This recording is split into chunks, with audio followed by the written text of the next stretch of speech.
On the Soul, Book 1.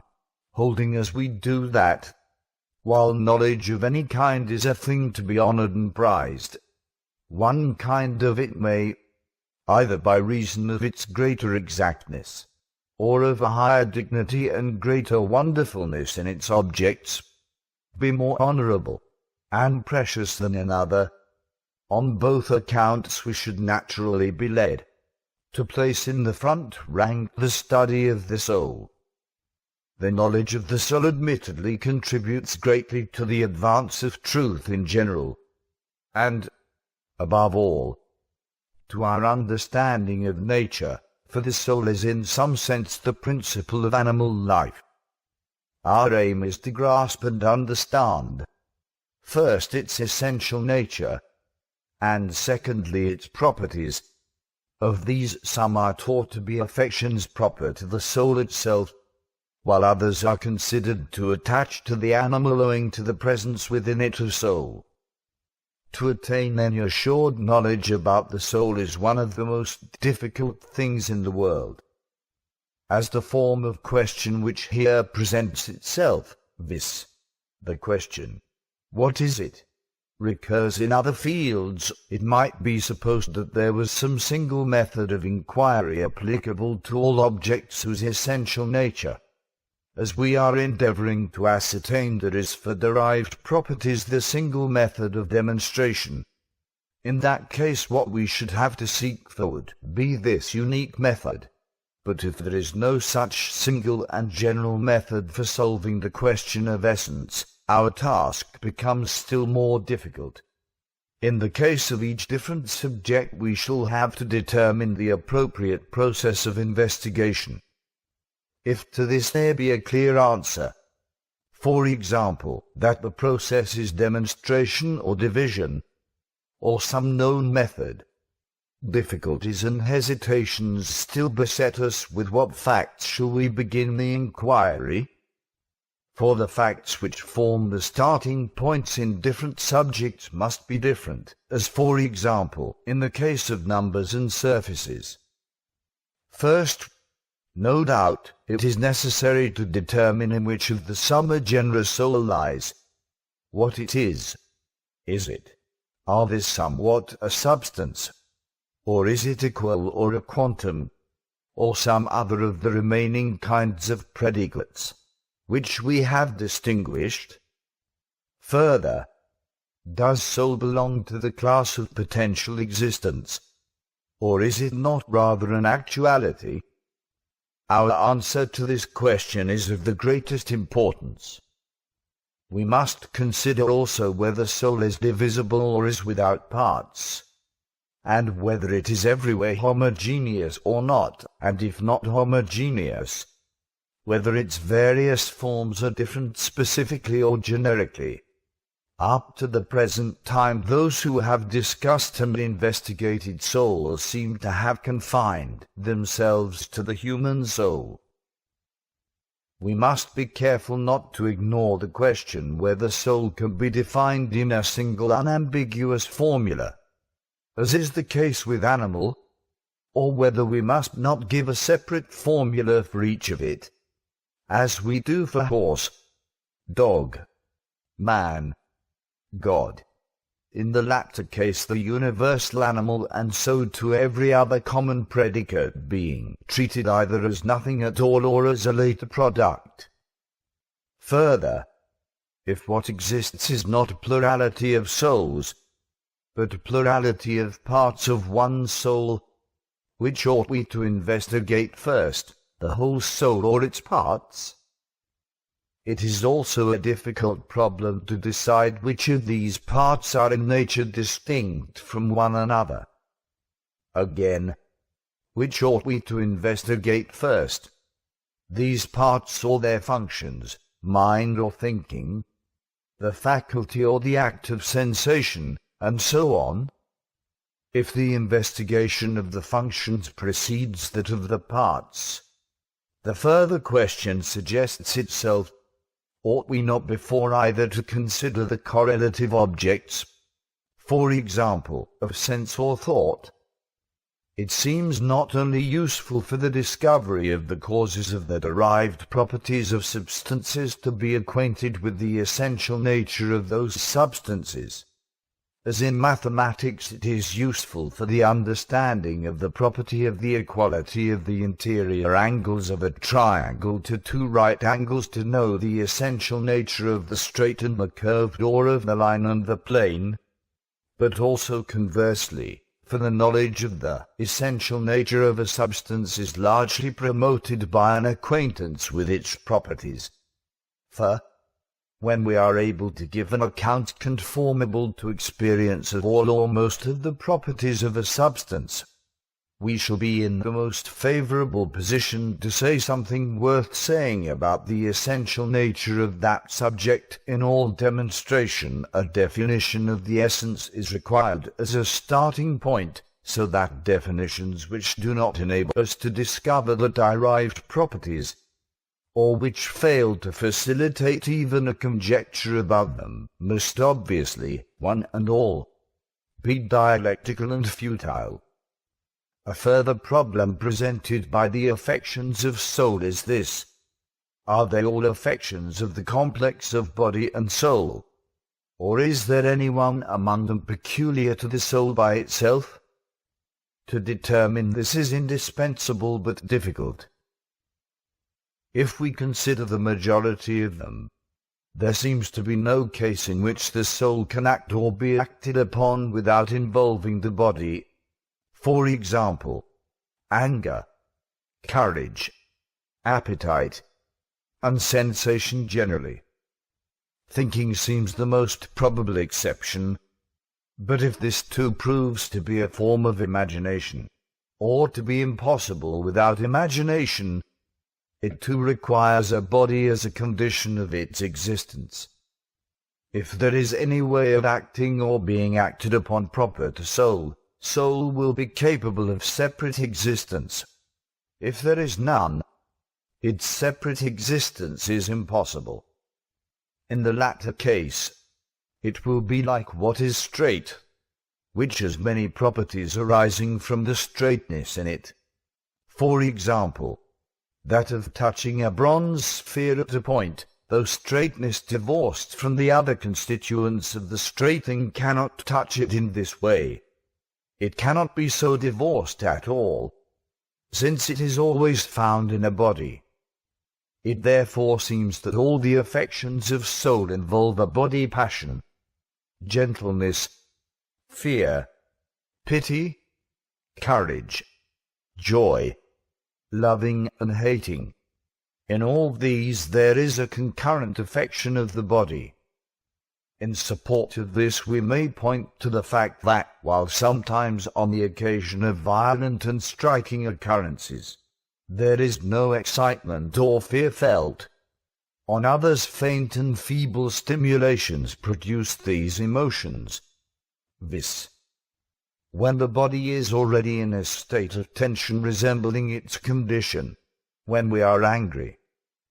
Here is a still clearer case. In the absence of any external cause of terror, we find ourselves experiencing the feelings of a man in terror. From all this it is obvious that the affections of soul are enmattered formulable essences. Consequently, their definitions ought to correspond. For example, anger should be defined as a certain mode of movement of such and such a body, or part or faculty of a body, by this or that cause and for this or that end. That is precisely why the study of the soul must fall within the science of nature, at least so far as in its affections it manifests this double character. Hence a physicist would define an affection of soul differently from a dialectician. The latter would define, for example, anger as the appetite for returning pain for pain, or something like that, while the former would define it as a boiling of the blood or warm substance around the heart.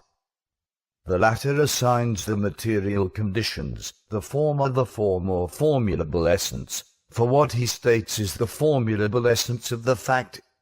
though for its actual existence there must be embodiment of it in a material such as is described by the other. Thus the essence of a house is assigned in such a formula as a shelter against destruction by wind, rain, and heat. The physicist would describe it as stones, bricks, and timbers. But there is a third possible description which would say that it was that forming that material with that purpose or end, which, then, among these is entitled to be regarded as the genuine physicist, the one who confines himself to the material, or the one who restricts himself to the formulable essence alone? Is it not rather the one who combines both in a single formula? If this is so, how are we to characterize the other two? Must we not say that there is no type of thinker who concerns himself with those qualities or attributes of the material which are in fact inseparable from the material, and without attempting even in thought to separate them? The physicist is he who concerns himself with all the properties active and passive of bodies or materials thus or thus defined. Attributes not considered as being of this character he leaves to others. In certain cases it may be to a specialist. For example, a carpenter, or a physician. In others, where they are inseparable in fact, but are separable from any particular kind of body by an effort of abstraction, to the mathematician. B, where they are separate both in fact and in thought from body altogether, to the first philosopher or metaphysician. But we must return from this digression, and repeat that the affections of soul are inseparable from the material substratum of animal life, to which we have seen that such affections, for example, passion and fear, attach, and have not the same mode of being as a line or a plane. For our study of soul it is necessary, while formulating the problems of which in our further advance we are to find the solutions, to call into counsel the views of those of our predecessors who have declared any opinion on this subject, in order that we may profit by whatever is sound in their suggestions and avoid their errors. The starting point of our inquiry is an exposition of those characteristics which have chiefly been held to belong to soul in its very nature. Two characteristic marks have above all others been recognized as distinguishing that which has soul in it from that which has not movement and sensation. It may be said that these two are what our predecessors have fixed upon as characteristic of soul. Some say that what originates movement is both preeminently and primarily soul. Believing that what is not itself moved cannot originate movement in another, they arrived at the view that soul belongs to the class of things in movement. This is what led Democritus to say that soul is a sort of fire or hot substance. His forms or atoms are infinite in number, those which are spherical he calls fire and soul, and compares them to the motes in the air which we see in shafts of light coming through windows. The mixture of seeds of all sorts he calls the elements of the whole of nature. Leucippus gives a similar account. The spherical atoms are identified with soul because atoms of that shape are most adapted to permeate everywhere, and to set all the others moving by being themselves in movement. This implies the view that soul is identical with what produces movement in animals. That is why, further, they regard respiration as the characteristic mark of life, as the environment compresses the bodies of animals and tends to extrude those atoms which impart movement to them. Because they themselves are never at rest, there must be a reinforcement of these by similar atoms coming in from without in the act of respiration, for they prevent the extrusion of those which are already within by counteracting the compressing and consolidating force of the environment. and animals continue to live only so long as they are able to maintain this resistance. The doctrine of the Pythagoreans seems to rest upon the same ideas. Some of them declared the motes in air, others what moved them to be so. These motes were referred to because they are seen always in movement, even in a complete calm. The same tendency is shown by those who define soul as that which moves itself. All seem to hold the view that movement is what is closest to the nature of soul, and that while all else is moved by soul, it alone moves itself. This belief arises from their never seeing anything originating movement which is not first itself moved. Similarly also Anaxagoras, and whoever agrees with him in saying that mind set the whole in movement, declares the moving cause of things to be soul. There is yet another theory about soul, which has commended itself to many as no less probable than any of those we have hitherto mentioned, and has rendered public account of itself in the court of popular discussion. Its supporters say that the soul is a kind of harmony, for a harmony is a blend or composition of contraries, and b the body is compounded out of contraries. Harmony, however, is a certain proportion or composition of the constituents blended, and soul can be neither the one nor the other of these. Further, the power of originating movement cannot belong to a harmony, while almost all concur in regarding this as a principal attribute of soul. It is more appropriate to call health, or generally one of the good states of the body, a harmony than to predicate it to the soul. The absurdity becomes most apparent when we try to attribute the active and passive affections of the soul to a harmony. The necessary readjustment of their conceptions is difficult. Further, in using the word harmony, we have one or other of two cases in our mind. The most proper sense is in relation to spatial magnitudes which have motion and position, where harmony means the disposition and cohesion of their parts in such a manner as to prevent the introduction into the whole of anything homogeneous with it, and the secondary sense, derived from the former, is that in which it means the ratio between the constituents so blended. In neither of these senses is it plausible to predicate it a soul. That soul is a harmony in the sense of the mode of composition of the parts of the body is a view easily refutable, for there are many composite parts in those variously compounded. Of what bodily part is mind or the sensitive or the appetitive faculty the mode of composition? And what is the mode of composition which constitutes each of them?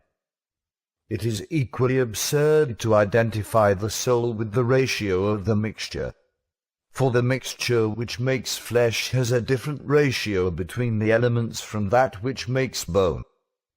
The consequence of this view will therefore be that distributed throughout the whole body there will be many souls, since every one of the bodily parts is a different mixture of the elements, and the ratio of mixture is in each case a harmony, that is, a soul. From Empedocles at any rate we might demand an answer to the following question. For he says that each of the parts of the body is what it is in virtue of a ratio between the elements. Is the soul identical with this ratio, or is it not rather something over and above this which is formed in the parts? Is love the cause of any and every mixture, or only of those that are in the right ratio? Is love this ratio itself, or is love something over and above this? Such are the problems raised by this account. But, on the other hand, if the soul is different from the mixture, Why does it disappear at one and the same moment with that relation between the elements which constitutes flesh or the other parts of the animal body? Further, if the soul is not identical with the ratio of mixture, and it is consequently not the case that each of the parts has a soul, what is that which perishes when the soul quits the body? That the soul cannot either be a harmony or be moved in a circle is clear from what we have said. Yet that it can be moved incidentally is, as we said above, possible, and even that in a sense it can move itself, that is, in the sense that the vehicle in which it is can be moved, and moved by it. In no other sense can the soul be moved in space. More legitimate doubts might remain as to its movement in view of the following facts. We speak of the soul as being pained or pleased, being bold or fearful, being angry, perceiving, thinking. All these are regarded as modes of movement, and hence it might be inferred that the soul is moved. This, however, does not necessarily follow. We may admit to the full that being pained or pleased, or thinking, are movements, each of them are being moved, and that the movement is originated by the soul. For example, we may regard anger or fear as such and such movements of the heart, and thinking as such and such another movement of that organ, or of some other. These modifications may arise either from changes of place in certain parts or from qualitative alterations. The special nature of the parts and the special modes of their changes being for our present purpose irrelevant. Yet to say that it is the soul which is angry is as inexact as it would be to say that it is the soul that weaves webs or builds houses. It is doubtless better to avoid saying that the soul pities or learns or thinks, and rather to say that it is the man who does this with his soul. What we mean is not that the movement is in the soul, but that sometimes it terminates in the soul and sometimes starts from it. Sensation, for example, coming from without inwards, and reminiscence starting from the soul and terminating with the movements, actual or residual, in the sense organs. The case of mind is different.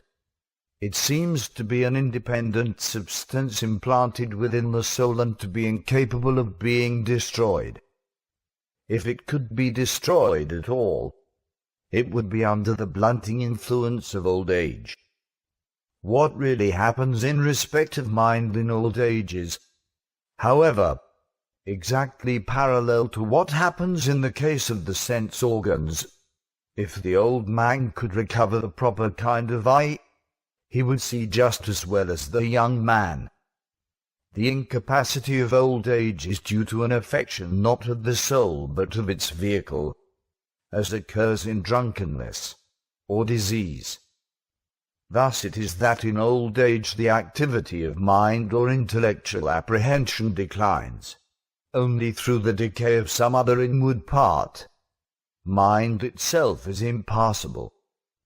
Thinking, loving, and hating are affections, not of mind, but of that which is mind, so far as it is it. That is why, when this vehicle decays, memory and love cease. They were activities not of mind, but of the composite which has perished. Mind is, no doubt, something more divine and impassible. That the soul cannot be moved is therefore clear from what we have said, and if it cannot be moved at all, manifestly it cannot be moved by itself. Of all the opinions we have enumerated, by far the most unreasonable is that which declares the soul to be a self-moving number. It involves in the first place all the impossibilities which follow from regarding the soul as moved, and in the second special absurdities which follow from calling it a number. How are we to imagine a unit being moved? By what agency? What sort of movement can be attributed to what is without parts or internal differences? If the unit is both originative of movement and itself capable of being moved, it must contain difference. Further, since they say a moving line generates a surface and a moving point a line, the movements of the psychic unit must be lines. For a point is a unit having position, and the number of the soul is, of course, somewhere in his position. Again, if from a number or a unit is subtracted, the remainder is another number. But plants and many animals, when divided, continue to live, and each segment is thought to retain the same kind of soul. It must be all the same whether we speak of units or corpuscles, for if the spherical atoms of Democritus became points, nothing being retained but there being a quantum, there must remain in each a moving and a moved part, just as there is in what is continuous. What happens has nothing to do with the size of the atoms. It depends solely upon there being a quantum. That is why there must be something to originate movement in the units. If in the animal what originates movement is the soul, so also must it be in the case of the number, so that not the mover and the moved together, but the mover only, will be the soul. But how is it possible for one of the units to fulfill this function of originating movement? There must be some difference between such a unit and all the other units, and what difference can there be between one placed unit and another except a difference of position? If then, on the other hand, these psychic units within the body are different from the points of the body, there will be two sets of units both occupying the same place, for each unit will occupy a point. And yet, if there can be two, why cannot there be an infinite number? For if things can occupy an indivisible place, they must themselves be indivisible. If, on the other hand, the points of the body are identical with the units whose number is the soul, or if the number of the points in the body is the soul, why have not all bodies souls? For all bodies contain points or an infinity of points. Further, how is it possible for these points to be isolated or separated from their bodies, seeing that lines cannot be resolved into points? The result is, as we have said, that this view, while on the one side identical with that of those who maintain that soul is a subtle kind of body, is on the other entangled in the absurdity peculiar to Democritus' way of describing the manner in which movement is originated by soul. For if the soul is present throughout the whole percipient body, there must, if the soul be a kind of body, be two bodies in the same place, and for those who call it a number, there must be many points at one point, or every body must have a soul, unless the soul be a different sort of number other, that is, than the sum of the points existing in a body. Another consequence that follows is that the animal must be moved by its number precisely in the way that Democritus explained its being moved by his spherical psychic atoms. What difference does it make whether we speak of small spheres or of large units, or, quite simply, of units in movement? One way or another, the movements of the animal must be due to their movements. Hence those who combine movement and number in the same subject lay themselves open to these and many other similar absurdities. It is impossible not only that these characters should give the definition of soul, it is impossible that they should even be attributes of it. The point is clear if the attempt be made to start from this as the account of soul and explain from it the affections and actions of the soul. For example, reasoning, sensation, pleasure, pain, etc. For, to repeat what we have said earlier, movement and number do not facilitate even conjecture about the derivative properties of soul. Such are the three ways in which soul has traditionally been defined. One group of thinkers declared it to be that which is most originative of movement because it moves itself. Another group to be the subtlest and most nearly incorporeal of all kinds of body. We have now sufficiently set forth the difficulties and inconsistencies to which these theories are exposed. It remains now to examine the doctrine that soul is composed of the elements. The reason assigned for this doctrine is that thus the soul may perceive or come to know everything that is, but the theory necessarily involves itself in many impossibilities. Its upholders assume that like is known only by like, and imagine that by declaring the soul to be composed of the elements they succeed in identifying the soul with all the things it is capable of apprehending. But the elements are not the only things it knows. There are many others, or, more exactly, an infinite number of others, formed out of the elements. Let us admit that the soul knows or perceives the elements out of which each of these composites is made up. But by what means will it know or perceive the composite whole? For example, what God, man, flesh, bone, or any other compound is? For each is not merely the elements of which it is composed, but those elements combined in a determinate mode or ratio, as Empedocles himself says of bone, the kindly earth in its broad-bosomed moulds, out of clear water 2 parts out of 8, and 4 of fire, and so white bones were formed. Nothing, therefore, will be gained by the presence of the elements in the soul, unless there be also present there the various formulae of proportion and the various compositions in accordance with them. Each element will indeed know its fellow outside, but there will be no knowledge of bone or man, unless they too are present in the constitution of the soul. The impossibility of this needs no pointing out, for who would suggest that stone or man could enter into the constitution of the soul? The same applies to the good and the not good, and so on. Further, the word is has many meanings. It may be used of a this or substance, or of a quantum, or of a qual, or of any other of the kinds of predicates we have distinguished. Does the soul consist of all of these or not? It does not appear that all have common elements. Is the soul formed out of those elements alone which enter into substances? So how will it be able to know each of the other kinds of thing?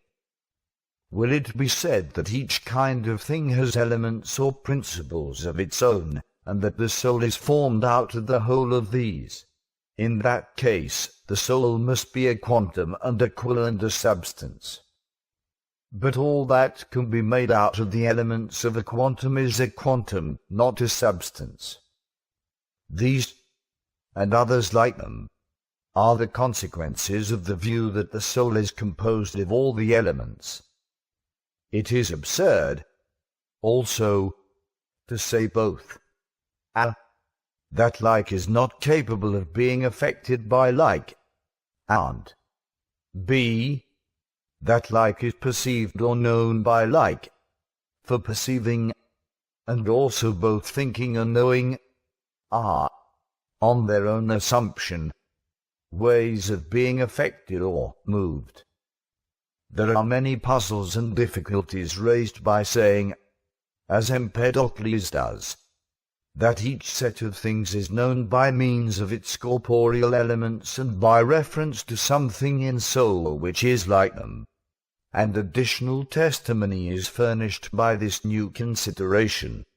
For all the parts of the animal body which consist wholly of earth, such as bones, sinews, and hair, seem to be wholly insensitive and consequently not perceptive even of objects earthy like themselves, as they ought to have been. Further, each of the principles will have far more ignorance than knowledge, for though each of them will know one thing, there will be many of which it will be ignorant.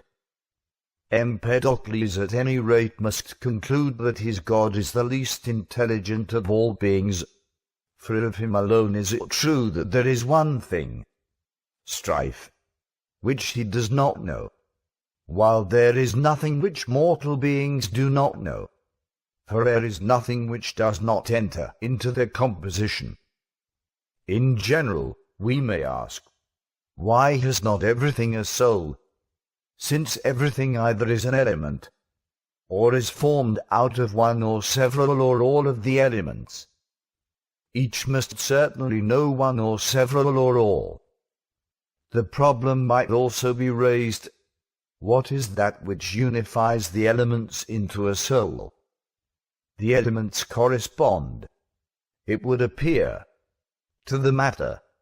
What unites them, whatever it is the supremely important factor. But it is impossible that there should be something superior to, and dominant over, the soul, and a fortiori over the mind.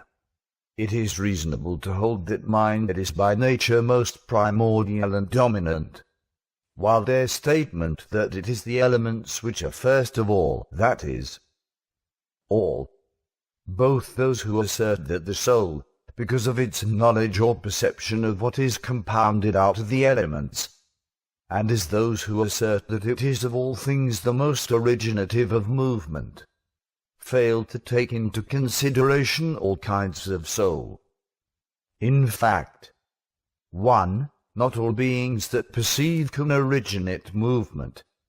There appear to be certain animals which stationary and yet local movement is the only one, so it seems, which the soul originates in animals. And 2. The same object holds against all those who construct mind and the perceptive faculty out of the elements, for it appears that plants live, and yet are not endowed with locomotion or perception, while a large number of animals are without discourse of reason. Even if these points were waived and mind admitted to be a part of the soul, and so too the perceptive faculty, still, even so, there will be kinds and parts of soul of which they had failed to give any account. The same objection lies against the view expressed in the Orphic poems. There it is said that the soul comes in from the whole when breathing takes place, being borne in upon the winds. Now this cannot take place in the case of plants, nor indeed in the case of certain classes of animal, for not all classes of animal breathe. This fact has escaped the notice of the holders of this view. If we must construct the soul out of the elements, there is no necessity to suppose that all the elements enter into its construction. One element in each pair of contraries will suffice to enable it to know both that element itself and its contrary. By means of the straight line we know both itself and the curved. The carpenter's rule enables us to test both. But what is curved does not enable us to distinguish either itself or the straight. Certain thinkers say that soul is intermingled in the whole universe, and it is perhaps for that reason that Aristotle came to the opinion that all things are full of gods. This presents some difficulties. Why does the soul, when it resides in air or fire, not form an animal? while it does so when it resides in mixtures of the elements, and that although it is held to be of higher quality when contained in the former. One might add the question, why the soul in air is maintained to be higher and more immortal than that in animals. Both possible ways of replying to the former question lead to absurdity or paradox, for it is beyond paradox to say that fire or air is an animal, and it is absurd to refuse the name of animal to what has soul in it. The opinion that the elements have soul in them seems to have arisen from the doctrine that the whole must be homogeneous with its parts. If it is true that animals become animate by drawing into themselves a portion of what surrounds them, the partisans of this view are bound to say that the soul of the whole too is homogeneous with all its parts. If the air sucked in is homogeneous, but soul heterogeneous, clearly while some part of soul will exist in the inbreathed air, some other part will not. The soul must either be homogeneous, or such that there are some parts of the whole in which it is not to be found. From what has been said, it is now clear that knowing as an attribute of soul cannot be explained by soul's being composed of the elements, and that it is neither sound nor true to speak of soul as moved. But since a. knowing, perceiving, opining, and further b. desiring, wishing, and generally all other modes of appetite belong to soul, and c.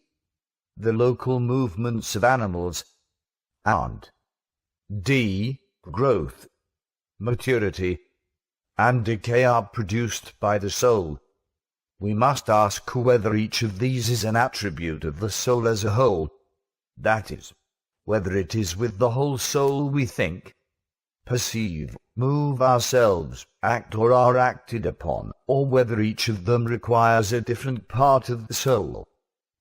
So too with regard to life. Does it depend on one of the parts of soul? Or is it dependent on more than one? Or on all? Or has it some quite other cause? Some hold that the soul is divisible, and that one part thinks, another desires. If, then, its nature admits of its being divided, what can it be that holds the parts together? Surely not the body. On the contrary, it seems rather to be the soul that holds the body together. At any rate, when the soul departs, the body disintegrates and decays. If, then, there is something else which makes the soul one, this unifying agency would have the best right to the name of soul, and we shall have to repeat for it the question, is it one or multipartite? If it is one, why not at once admit that the soul is one? If it has parts, once more the question must be put, what holds its parts together, and so ad infinitum? The question might also be raised about the parts of the soul. What is the separate role of each in relation to the body? For, if the whole soul holds together the whole body, we should expect each part of the soul to hold together a part of the body. But this seems an impossibility. It is difficult even to imagine what sort of bodily part mind will hold together, or how it will do this. It is a fact of observation that plants and certain insects go on living when divided into segments. This means that each of the segments has a soul in it identical in species, though not numerically identical in their different segments. For both of the segments for a time possess the power of sensation and local movement. That this does not last is not surprising, for they no longer possess the organs necessary for self-maintenance. But, all the same, In each of the bodily parts there are present all the parts of soul, and the souls so present are homogeneous with one another, and with the whole. This means that the several parts of the soul are indisseverable from one another, although the whole soul is divisible. It seems also that the principle found in plants is also a kind of soul, for this is the only principle which is common to both animals and plants, and this exists in isolation from the principle of sensation, though there is nothing which has the latter without the former.